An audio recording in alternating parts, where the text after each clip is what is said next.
Welcome to the Environmental Transformation Podcast. I'm your host, Sean Grady, and today's guest is Lizzie Horvitz. She is the CEO and founder of Finch. And Finch is a digital sustainability tool that rates environmental and social impacts on consumer products to better understand their environmental footprint and the potential purchase at the point of sale. Lizzie, welcome to the show. Thank you so much for having me, Sean. Yeah, no, this is good.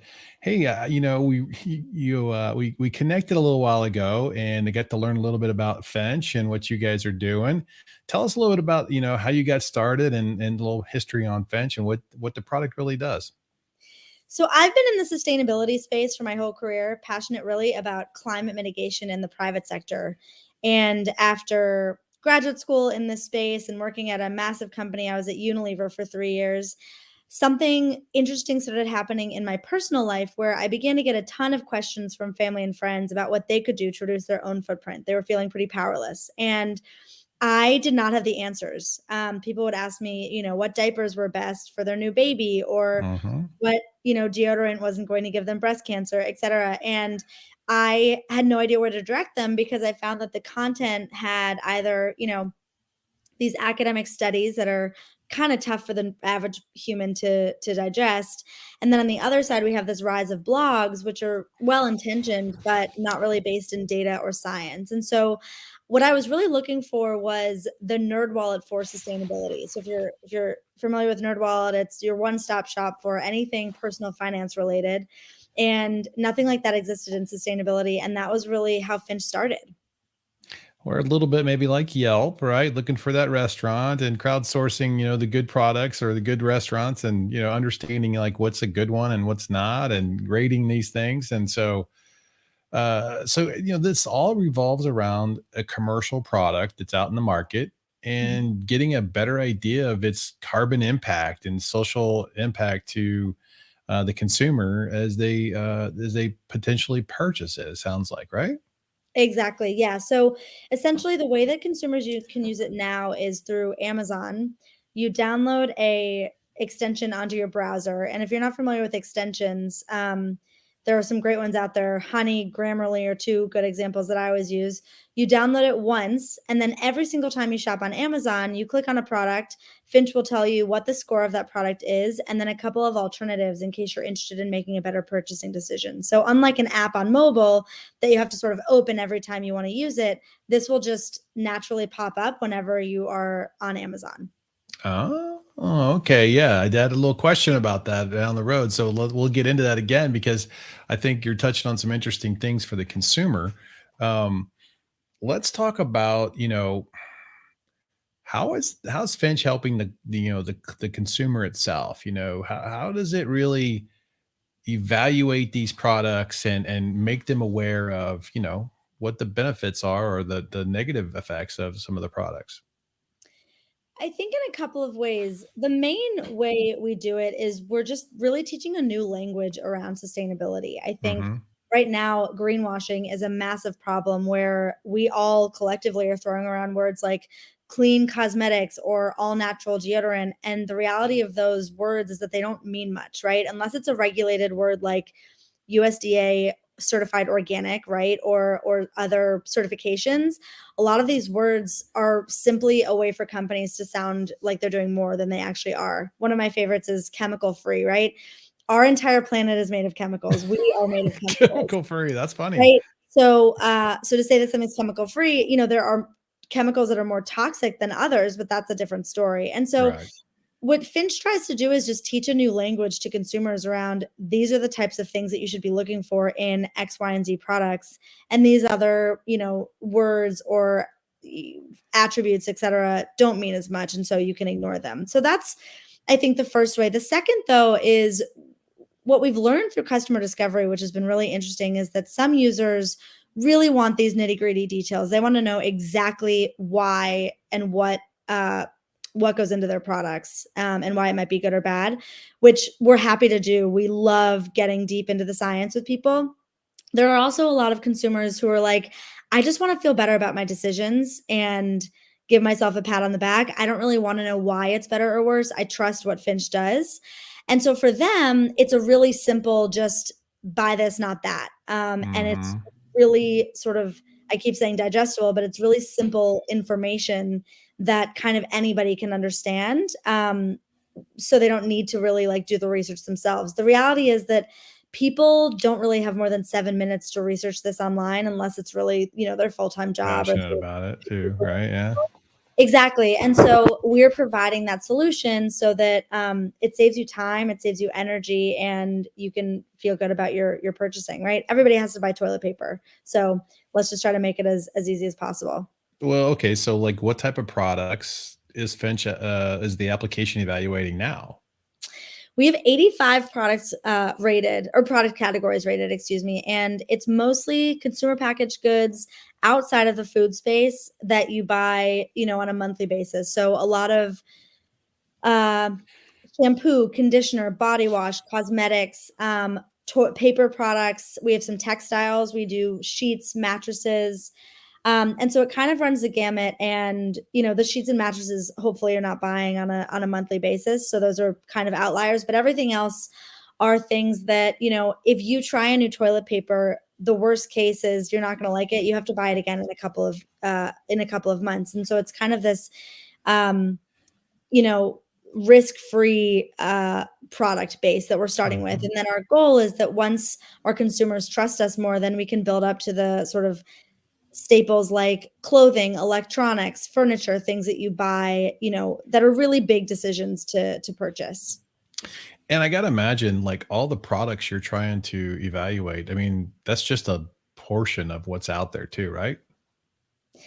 Yes, we do a machine learning model, which has been fantastic, and so it's much more scalable than you might imagine. We're definitely not going to, a Pantene Pro V bottle and seeing what the ingredients are one by one. That would obviously never work.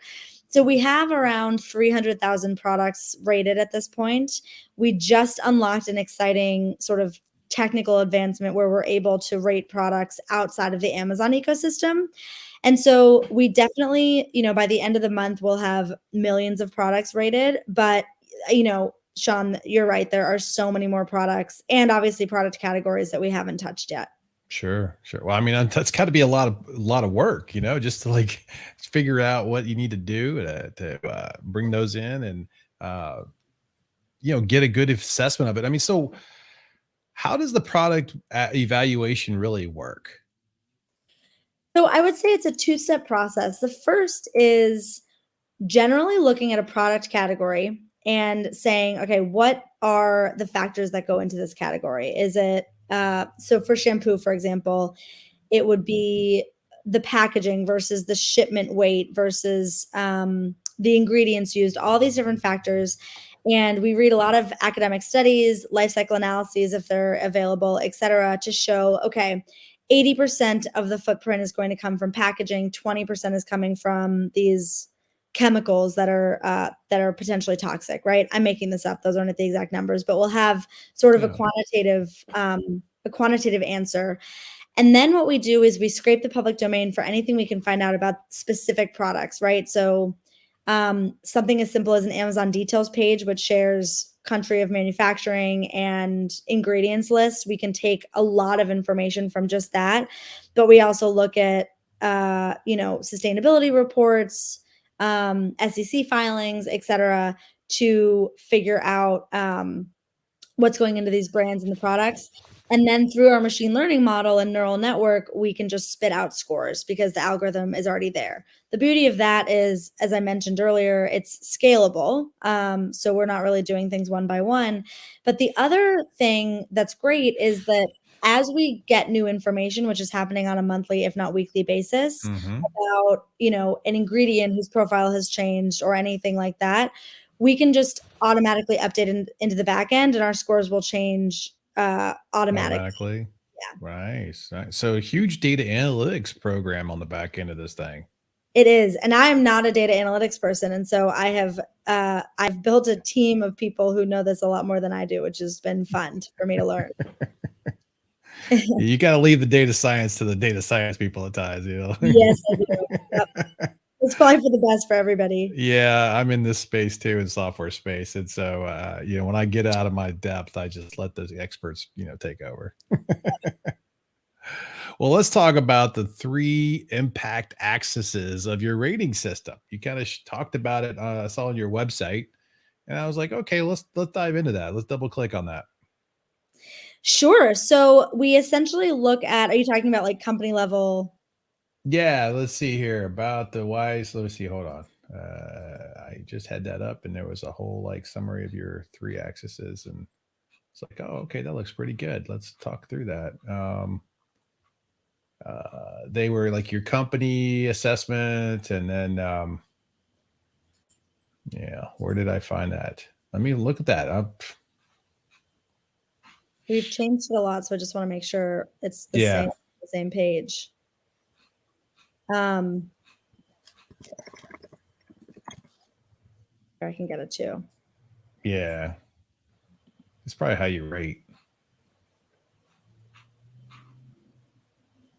Oh yeah. So it's where does the impact come from? What are the impacts? And then who makes the impacts, correct? Is that what you're talking about? Yeah, exactly. Perfect. Yep. Sorry about that. So we start with where does the impact come from? And there we take a real life cycle analysis approach. So we have broken it down into 5 different factors. It's making it, moving it, buying it, ditching it. Using it and ditching it. And so that's basically just sort of a fun way of explaining like, does the footprint come from the manufacturing? Does it come from the use phase, like charging an iPad, washing a pair of jeans, or does it come from disposal? Is there circular aspects, etc.? Mm-hmm.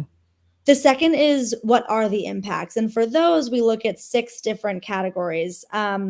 It's climate change, water use, human health, ecological quality, natural resource depletion, and waste production. And then sort of overlaying that is some qualitative factors around social well-being.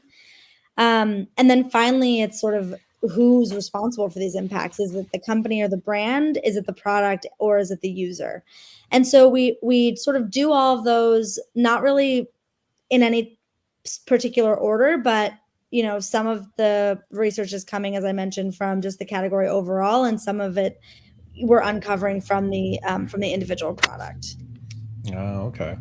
So this type of information you're getting from public sources, I'm assuming. All publicly available, yeah, and that's been really interesting. We do that for 2 reasons. The first is we're a small team of 6. There's no way we'd be able to vet this information if we were just asking companies for it. And with that, Mm-hmm. companies aren't going to share this information if they don't know about us. It's really hard to Mm-hmm. get that. But Mm-hmm. secondly, it's been an interesting lever for us to encourage transparency. We don't really find a reason why companies wouldn't want to share information if they were proud of their practices. Sure.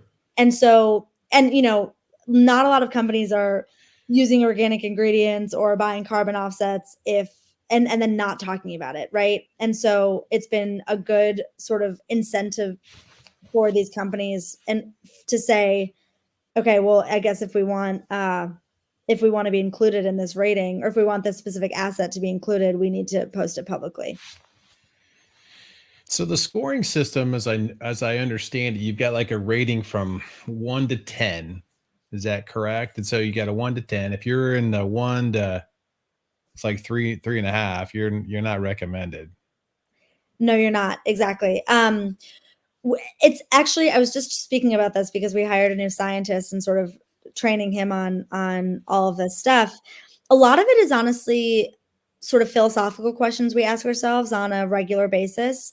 The 1 to 10 is basically all normalized. It's not absolute. And that's because certain categories are worse than others, Environmentally. So it's just environmentally, right? bad no matter So what, right? the environmental impacts of detergent are going to be far worse than the environmental impacts of what's another example? Like a towel. Right. And so if we were to sort of do it in an absolute manner, all of the detergents would get a 3 and all of the sheets would get a 9 or a 10, right? You're kind of getting a little grade weighting here, a little, For normalizing, like you said, right? It's like, exactly. well, like I was reading one about shaving cream. Uh-huh. Like, okay, well, shaving cream's really just not that sustainable, really, when you think about it. I mean, you got to use it, it's chemicals. You talked about, you got to use water, and you're using water every time you use it just to shave. So you're Right. using, water in that part of Yeah. the product. And I was like, huh, okay. I started thinking through this. I was like, hmm. And then you did put some wise tips up there, which I thought was interesting on some of the products, which gave some insights on maybe alternatives, recommendations, what makes the most sense. I mean, I thought that was really good product review tips that helped consumer make a decision. Yeah, and that's why it's sort of this philosophical question, because if we were doing this strictly from a scientific standpoint, to your point, there would be no shaving creams that would get a 9.5, right? They're all pretty bad. But as a user, from the customer experience, they have to feel empowered and excited about what's out there, right? And we cannot just say, like, people have to buy shaving cream. We're not in the market of saying, make your own at home. People are going to buy it from Amazon. And so the best Well, or just let it grow. Don't worry exactly. about it. Yeah, that's true. Then you don't have to buy shaving cream. Yes, exactly. So Be the more best that we can sustainable. do Let it is say, grow. if you're going to buy it, here is the best that exists. And then what's really fun, which we're far away from, but it's sort of a dream of mine in the future, is that we will have all of this research on what uh what categories are sort of ripe for disruption and which ones have actually evolved quite a bit, right? I think of shampoo bars. That's such an exciting innovation that I think has really promising future. But on the other hand, there are probably things like aerosol, shaving cream, diapers that really need to be improved. And so we'll have all of these scores, and we'll be able to go to, I don't know, venture capital firms or whoever and say, if you want to start a company or invest in a company, these are the ones to bet on. Interesting you bring this up, and it just dawned on me as we're talking about all these personal care products. About a year ago, I interviewed the CEO of Last Object. Do you know Love Last Last Object. Object? I have their They're called, swabs. yeah, they're swabs. Love them.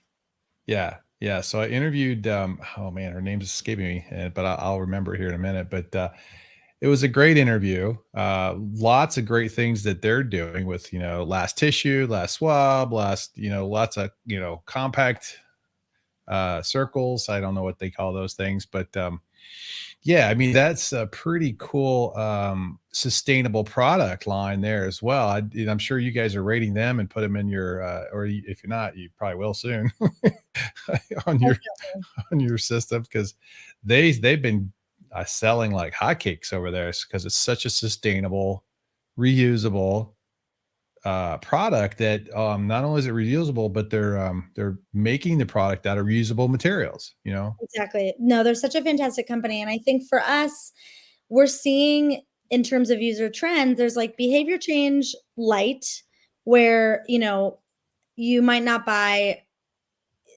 you were thinking of buying Pantene Pro V, but instead you're going to buy Garnier Fructis because it's made out of ocean plastic. But that experience is exactly the same. Once you buy the product, it's really like you do the exact same thing with the product. Right. Um, Last Object is a really interesting, same with the shampoo bars. Like, that is full on behavior change, right? Where you're washing something, you're not throwing it away after every use.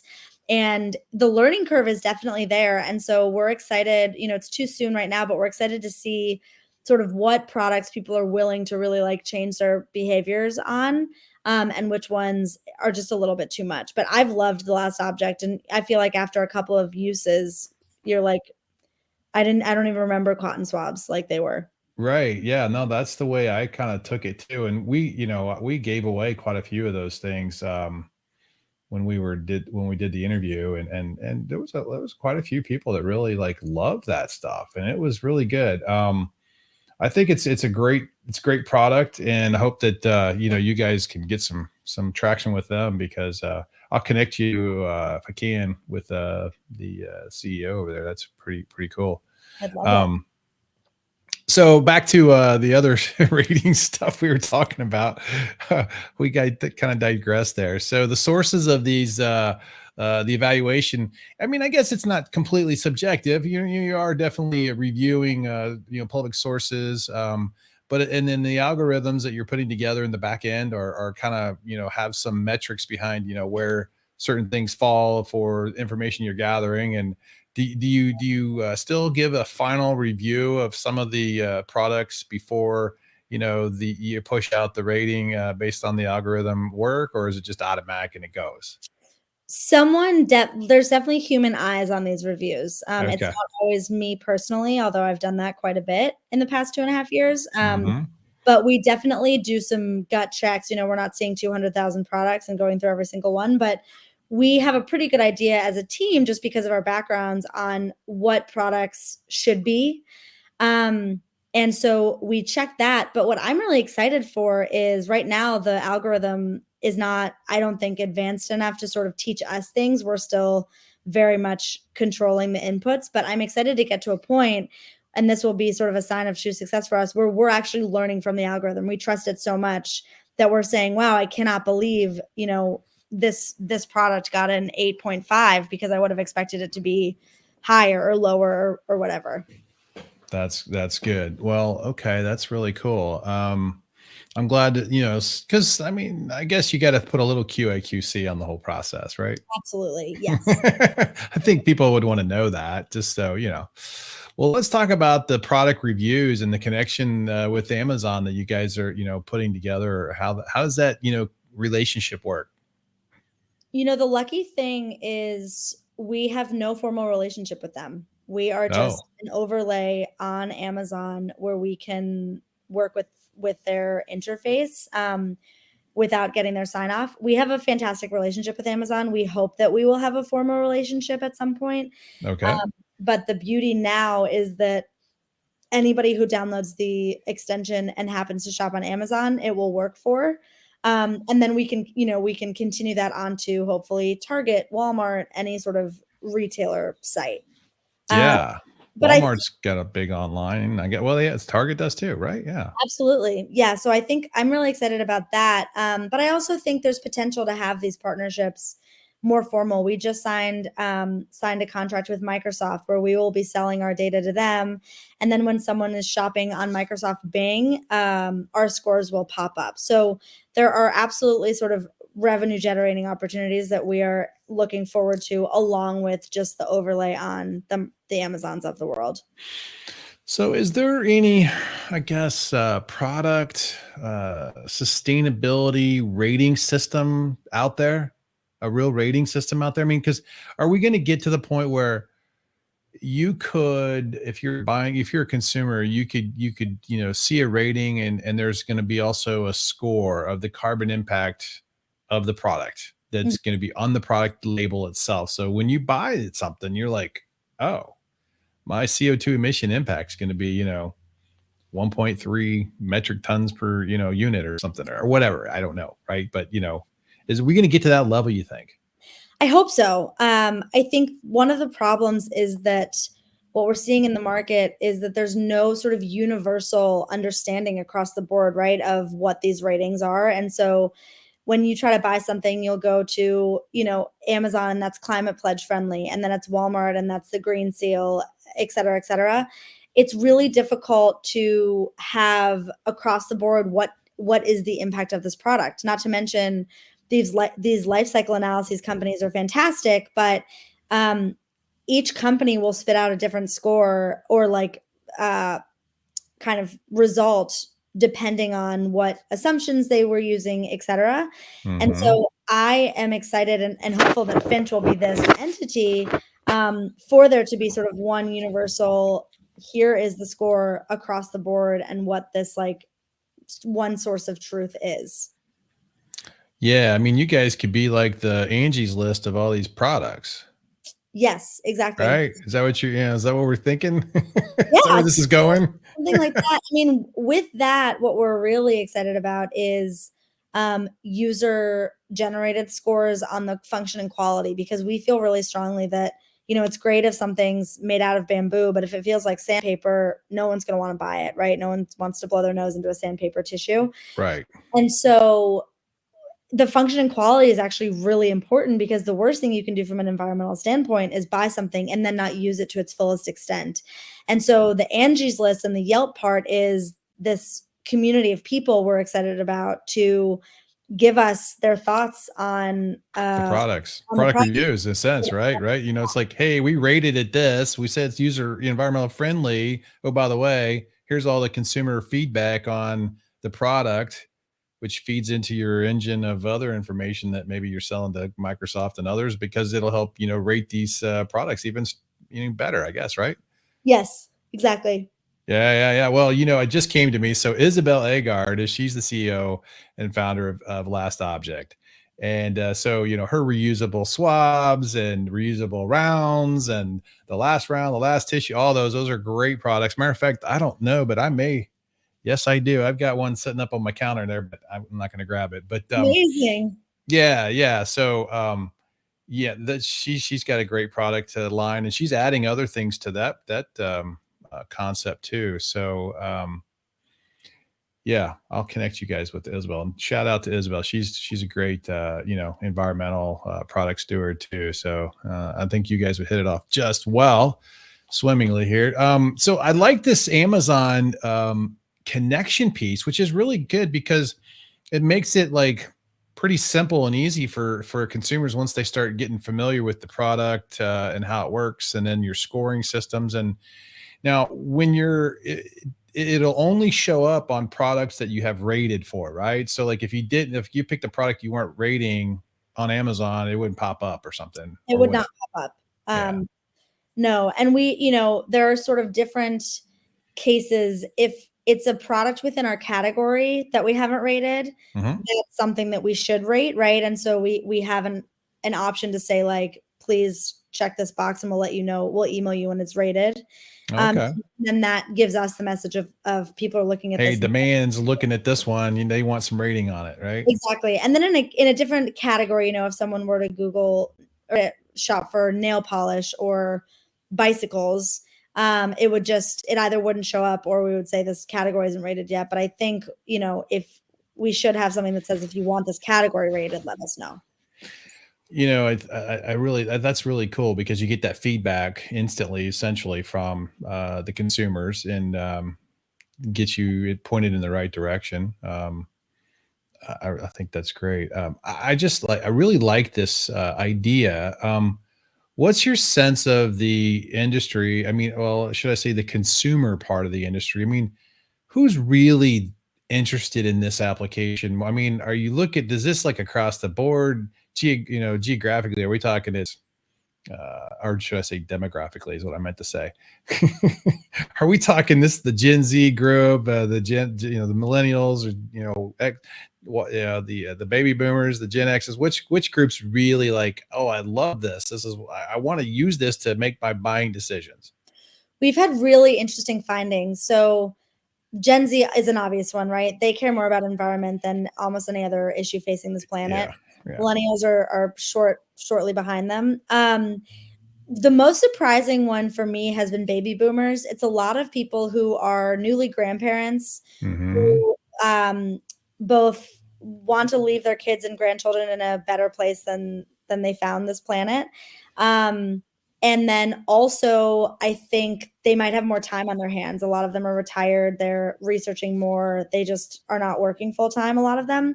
And so that's been a really interesting demographic. But more than anything, we're catching this massive group of people. It's not a race, gender, age thing. It's more, there are these hyper green people who are going to be vegan and not fly and do anything to reduce their carbon footprint. Mm-hmm. That's 5 to 7% of the population. And then you have, let's say, 20 to 30% of the population who either don't even believe in climate change or are never going to do something.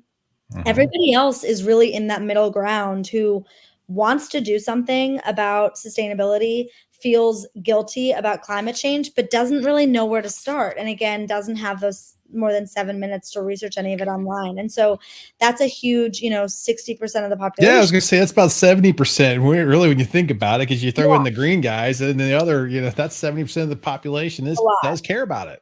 Yes, exactly. And so, what was interesting is when we did a lot of our research early on, we were getting numbers that said not enough people care about this because there aren't competitors and they're not researching this. But it turns out that people didn't know. They didn't have the information at their hands. Right, exactly. So, people would be apathetic and give up. It's kind of like, this is a horrible analogy, but it's the only one that has worked so far. So if you think of a better one, let me know. But when Steve Jobs came out with the iPad, everybody was like, why would you ever need an iPad? You have computers and then you have your phone. Nobody needs anything in between. And I was one of those who was like, this is so dumb. And now, however many years later, everybody has an iPad because people just didn't know that they needed it. Like Steve Jobs, and by no means or they wanted it. Exactly, or they wanted it. But like Steve Jobs was able to see this desire before anybody else saw it. And well, those are visionaries and strategic, thinkers, and that to just lead the industry, and he was one of those guys, right? Definitely. And so that's sort of what we're aiming towards. Well, you're on the cutting edge. This is fantastic. I'm nothing like Steve Jobs, but I think it's an interesting, like, we built something, I think, before we got the real feedback of, okay, I actually would use something like this. Well, what other applications could this apply to? I mean, this is just consumer products, right? I mean, this could scale to other things, right, Lizzie? Plenty of other things. I mean, plenty of other products, right? Right. But yeah, I mean, we've gotten interesting like inquiries from people who are architects or who are contractors who want to know what types of materials they should be using, or food that's still a consumer product, but that's another one that's been of demand. How about safety? How about PPE and safety? I mean, COVID's such a big issue. I mean, you got the N95 mask, you got gloves and shields, and I work in the environmental industry, and we have to wear PPE for everything. Yeah, it'd be great if I could just say, well, what's the best product? I mean, we know Tyvek isn't the best. Right, exactly. It's got PFAS all over it. Uh-huh. I read your tooth or your floss user guide. Yeah. And I was like, okay, I'm going to see if they've got PFAS listed on their floss, because it's on the some of that Glide stuff and everything. And sure enough, you guys did. I was like, kudos. Yes. We are really into PFAS, or I mean, we're really not into them, but right. But you're into like identifying where it is and what chemical, what it's in, and stay away, right? Exactly. Like if it's in there, is that like they're DQ'd? They're not even, they get the black, they're on the red. Yeah. And I'm actually, admittedly, I'm a little bit late to the game. I am buying a whole new set of cooking, like pots and pans and, nonstick and everything. And it's been really interesting to look into pans without PFAS because that's such a nonstick ingredient. It is. I was at Costco recently, and one of the brands that were selling nonstick, and on the label it said non-PFAS, stick product. I was like, I'm okay. I mean, I still probably want to know a little more as does it have more into it? But yeah, PFAS is such a big issue in the industry right now, and because it hasn't been a regulated chemical by the EPA, it's flown under the radar for so long. And it's had such an impact on society. I mean, I don't know if you have, but if you've seen the Dark Waters movie, I haven't yet. I'm nervous. Oh my gosh. Yeah, I know. You have to watch the Dark Waters movie. Yeah. It will change your life about consumer products, and it'll probably amp up your whole evaluation of products that potentially contain PFAS chemicals, PFOAs and PFOSs. And just as an FYI, and for you and the listeners, I interviewed the attorney, Robert Bilott, on this show. Oh my goodness. Yes. And I highly recommend the episode. He has been a warrior against PFAS and DuPont and the whole chemicals, basically disposal of this material that's have an effect on communities. And I mean, birth rates and cancers and all kinds of stuff. So it's a real thing. It's a true story, which is the sad thing about the story. It's a great movie, though. But I highly recommend the movie, and then also highly recommend the interview, because if you watch the video part, you'll see him in person, and it's amazing. It's probably it's highest listened episode we have on the podcast. So highly recommend that one. But yeah, no, that's so great. I'm glad you guys are doing that. I mean, because people need to know like what's in these products and what to stay away from. One thing I saw on your website I really liked that you really kind of talked about your core values. Talk a little bit about your core values at Finch. Sure. I think, one of them, so all of them together is basically every decision that we make, whether small or large, really has to come back to, is this reflected in our core values? And one that sticks out as one of the most important, I think, is science comes first. We will never advocate for something unless it's backed by actual data, which means that right now, transparently, there's a lot missing from our algorithm because either the science hasn't caught up yet or there aren't enough peer-reviewed studies for us to really feel confident about the impact of whatever that attribute is. And so that is really important to us as a company, and I think will continue to be. The other one that I really like is around accessibility, which is essentially, I think, the environmental movement has been so based around, well, it's actually, I was an environmental history major in college, and so this is so fascinating to me to think about how it's changed over the decades. And it started with sort of, just government intervention, and then it was, well, you're really only an environmentalist if you're camping and you're exploring the outdoors and visiting national parks. And then it was this sort of all the way to the other side. You're part of Gwyneth Paltrow's crowd and you're drinking green smoothies with a metal straw that are extremely expensive. And, you're on the Sierra Club's right. list. Exactly. And so right? I think that it's left a lot of people out and made people feel like they're not a part of that, whether they are people who, still drive pickup trucks and don't associate with the environmental movement, whether they're of a BIPOC population and they feel like it's sort of only for like white, wealthier women, really, more than anything. Yeah. And so we're trying to sort of debunk the fact that you have to have a Tesla and use a metal star in your juice. Have some status in society. You can still make good decisions, environmental decisions. I mean, that doesn't mean anything, right? It's like it doesn't mean that you have to pay more, right? Like some products, yes, have a premium, but some of those products last longer. And other products that we recommend are exactly the same price as the leading brand or even less. So we're sort of constantly seeking to debunk that idea that this is just for wealthier populations. Well, I think, and I've seen this trend too, and I'm sure you can attest to this, but most young consumers nowadays, they are more concerned about the impact of the environment of their purchases. And they're willing to pay a little more for something that, might have a little bit better environmental, impact than a product that, maybe the normal, the go-to product in the industry. I mean, they would rather pay a little more. Almost like, hey, I'm doing really good, and it helps them be more fulfilled too, right? And they're willing to pay more. So, like, hey, this is great. Let them do it. Let them do it. Exactly. And they're making good decisions. And I think too, older, generations of people that, maybe the Gen Xers on the top end or some of the baby boomers, a lot of them.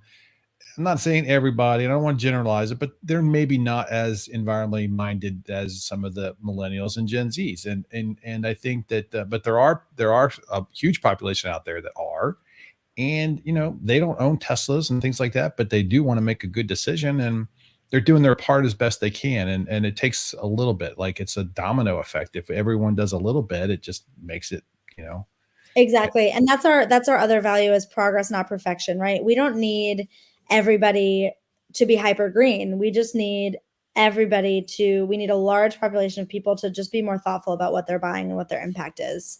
And making a difference where they can. If you love cheeseburgers and you don't want to be vegan, that's okay. But then maybe you can make changes in other areas of your life. Yeah, right. I mean, yeah, because I don't think that, people, you don't want to shame somebody in a sense, right? So that like you're not green enough because you're eating meat and you're causing so much greenhouse gas from the meat you're eating and making you feel bad. It's like, geez, I don't even want to go out to eat because I'm feeling bad about myself. That's that kind of shaming. I think we need to kind of be careful of in society, right? Yep, exactly. Yeah, no kidding. I love it. But no, I think this is good. I love what you guys are doing. Well, I mean, tell us a little bit about where you see the industry going in the next 5 to 10 years around consumers wanting to know more about their carbon footprint and potential purchases. I think consumers will continue to ask the right questions and to be equipped with the knowledge that really makes sense. So the consumers are really just continuing what they've always been doing. I think I see the biggest change, honestly, in companies where, two things are going to happen. Right now, companies are scrambling to know really what the impact of their products actually are. And we're helping them with that. But in the future, they will not only know the impacts better and be able to speak the language, but also make better decisions around changing, the formulations of their products or their packaging or what have you to make better products. So, my dream long term is that Finch won't need to exist because any product that's created is created in the best way possible, right? Yeah. But I think, yeah, until then, greenwashing will get worse before it gets better. I think we will continue to see words thrown around that really don't mean anything. What's scary to me is this culture of sort of influencers where there's just a lot of waste, a lot of recommending brands uh, that maybe don't deserve that recognition. Hmm. And I think or hope that that will reach a breaking point where companies will start to be more real about what they're actually doing because consumers will be asking the right questions.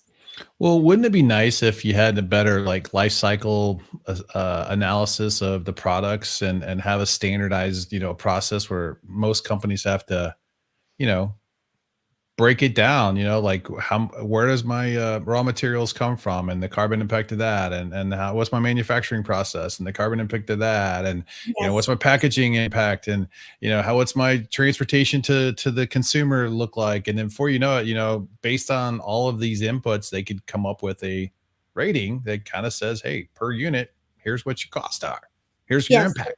It's such a good point, and I think Finch is sitting at this interesting, space where we will never claim to be as detailed as a life cycle analysis, right? We're not spending 9 months on the manufacturing floor of this company's product. But we are also better than just throwing around some words. Right. Um, and so what we found is that we're sort of like good enough to get to what people really want to know, but we're not, in the weeds. And I think the way that LCAs are done now, as genius as they are, is pretty antiquated in terms of give us $300,000 and 9 months later we'll get you a report on this one SKU, not even like your whole company, but like this one product that you're asking us to rate, or not to rate, but to research. Yeah. And I think you're absolutely right, where there has to be some sort of standardized, simpler, universal way of doing this so that everybody can have these. Consistency. You need product consistency or consumer buying consistency. They know, hey, the rating means this and this is it. That would Yes. be great. Well, what advice would you have for the audience listening today? What advice would I have? I mean, definitely, I would recommend not being afraid to make small decisions and don't feel guilty that you're not doing enough. I think um there's plenty that we can do as individuals, but we don't have to do all of it at the same time. So just take small little actions and talk about it a lot. I think the most powerful thing is to share with friends and family the, last object that you bought or how you're driving in a more sustainable way, etc. And we don't talk about that enough because we're, I think, collectively embarrassed that we're not doing enough. So I would say just normalize making these small changes. Yeah, the price of gas is making me want to ride my bicycle more. Exactly. That's the one perk of increased gas prices. Everybody in the Netherlands are like, no big deal. We ride bicycles all day long. Exactly. We don't need anything. But that's great. No, that's great. Well, hey, Lizzie, thanks for coming on the show today. All the success for Finch and your application. How do consumers right now get a hold of it? I mean, what's the best way to get it downloaded on your app or go on the website? I mean, how do they get it?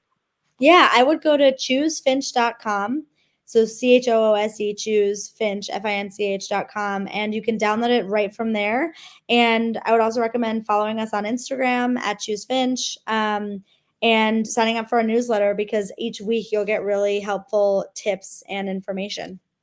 Excellent. That's great. I love it. And well, we're going to send this podcast out to the cloud here pretty soon, and you guys can rate the episode and give us reviews and connect with Lizzie. We're going to get it out next week, and it'll be great to get the consumers out here that listen on the ET Nation more information about the products they purchase and work with you guys. That'll be great. Thank you so much, Sean. Yeah, we love having you come on, and best of luck again with your application. It looks great. Thank you. Bye.